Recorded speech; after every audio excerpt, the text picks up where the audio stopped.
बकरे की आत्मकथा। मैं बकरा हूँ, लेकिन फ़िलहाल बेज़ुबान नहीं हूँ, इसलिए आज मैं आपको अपनी आत्मकथा सुना रहा हूँ।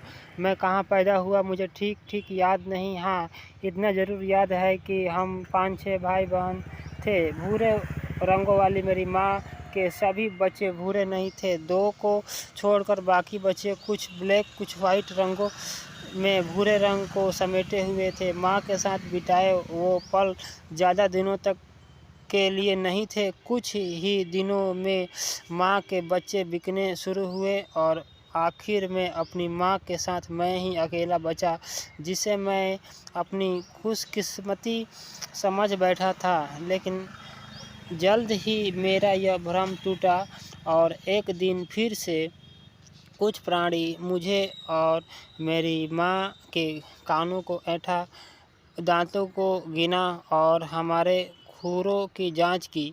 मेरे मालिक और उन खरीदारों के बीच मोल भाव होने लगा। मुझे लगा बिकने की बारी अब मेरी है, लेकिन थोड़ी देर में ही मुझे पता चला गया कि बारी मेरी नहीं, मेरी माँ की है। मेरी माँ के गले की रस्सी अब नए हाथों में थी। वो मुझे यूं छोड़कर कभी न जाती। के लिए बच्चों की जुदाई के ऐसे क्षण कई बार आए, लेकिन वह आज जिस क्षण को जी रही थी वह उसके लिए कितना मुश्किल था, मुझे उस समय बस मैं ही समझ सकता था। थोड़ी देर में माँ मेरी आंखों से ओझल हो गई। मैं उस रात कुछ नहीं खाया और अगले कई दिनों तक मुझे कुछ भी अच्छा नहीं लगा। वह जगह जहाँ उस वक्त मैं बंधा हुआ था, दुनिया का सबसे निकृष्ट स्थान बन चुका था मेरे लिए। मैं कितना भी भुलाने की कोशिश करता, लेकिन बार बार मेरी माँ का उदास चेहरा मेरी आंखों के सामने आ जाता। मैं विचलित होता, तड़पता, लेकिन मैं कर भी क्या सकता था। 1 साल के बाद इंसान नुमा एक नया प्राणी आया। मोल भाव शुरू हुआ। मेरे कान ऐंठे गए, मेरे खरों दांतों को चेक किया गया और फिर मेरे गले की रस्सी एक नए हाथों में थमा दी गई। मैं बहुत खुश था कि कम से कम इस नरक से आज़ादी तो मिली। नए मालिक को मन ही मन धन्यवाद करते हुए मैं उसके साथ अनजाने स्थान की ओर निकल पड़ा।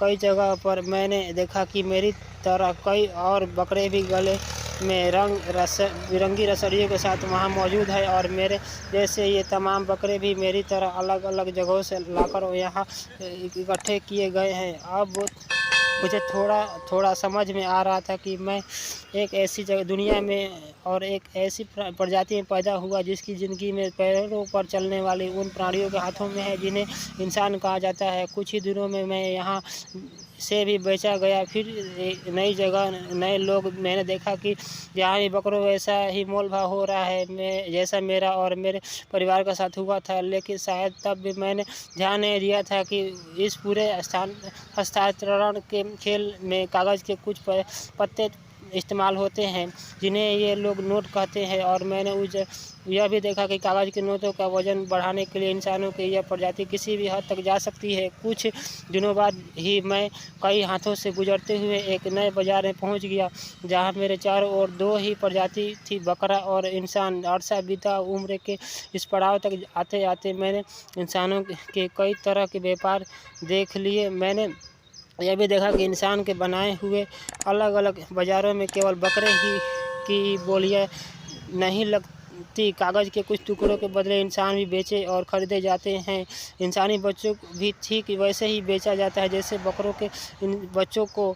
इंसानी बाज़ार में सब कुछ बिकाऊ है सिवा उस दर्द के जिसे मैंने अपनी माँ की आंखों में महसूस किया था। जहाँ सब कुछ बिकता है, रिश्ते, नाते, विश्वास, आस्था, सब कुछ। मैं उस इंसानी दर्शन की गहराई को समझना चाहता था कि आखिर ये लोग किस मिट्टी के बने हैं, आखिर उन्हें कागज़ की रद्दी में इतना मोह क्यों है जिससे एक बकरी का पेट भी न भरे। साथ ही यह भी समझना चाहता था कि ये लोग हमारी इतनी फिक्र क्यों करते हैं, अपने मेहनत की कमाई हम पर क्यों खर्च करते हैं, हमें पालते हैं, पोसते हैं, हमारा ख्याल रखते हैं, फिर हमें बेच देते हैं।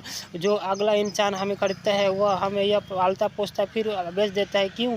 मैंने पाया कि दुनिया के सभी प्राणियों के इंसान नामक यह प्रजाति ही सबसे मक्कार और अपने स्वार्थों की खातिर किसी भी हद तक जा सकती है।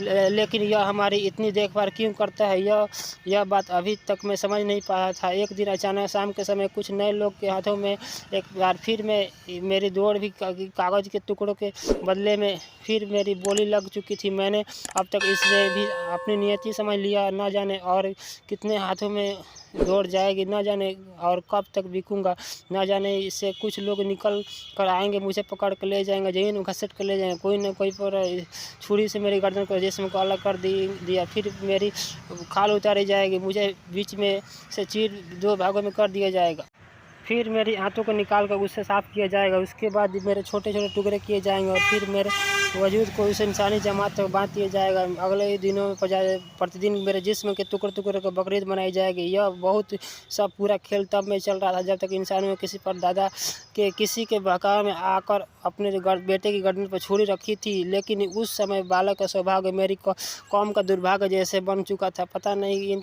रिश्तों को कब तक दहलीज पर भी मेरी कौम के कुछ सदस्य प्रतिवर्ष कुर्बानी दिए जाएंगे, वहाँ भी कई वही सब दोहराया जाएगा जो यहाँ मेरे लिए साथ होने वाला है। फ़र्क बस इतना था कि दोनों जगह इंसानों के लिए बकरे की जगह शहादत की वजह अलग अलग है और उन शहादतों में खुश होने वाला उनका आत्म परमात्मा भी अलग अलग। दोनों एक तरह के इंसानी गिरोह का अंजाम दिए गए जाने वाले आधार्मिक बकरा तरहार वाला का पूरे देव कौम सदस्यों की बड़ी होती थी, लेकिन कागज़ के बदले इन खरीदवा बिक्री वालों को कटेगा जाएगा और कहा जाएगा कि मटर लाजवाब सीजन में 700 रुपये तो ऑफ सीजन में हमारे जिस्म की कीमत 500 रुपये प्रति किलो बनी रहेगी। तभी जोर की आवाज़ गूंजी और बकरे की आत्महत्या कथा अचानक समाप्त हो गई।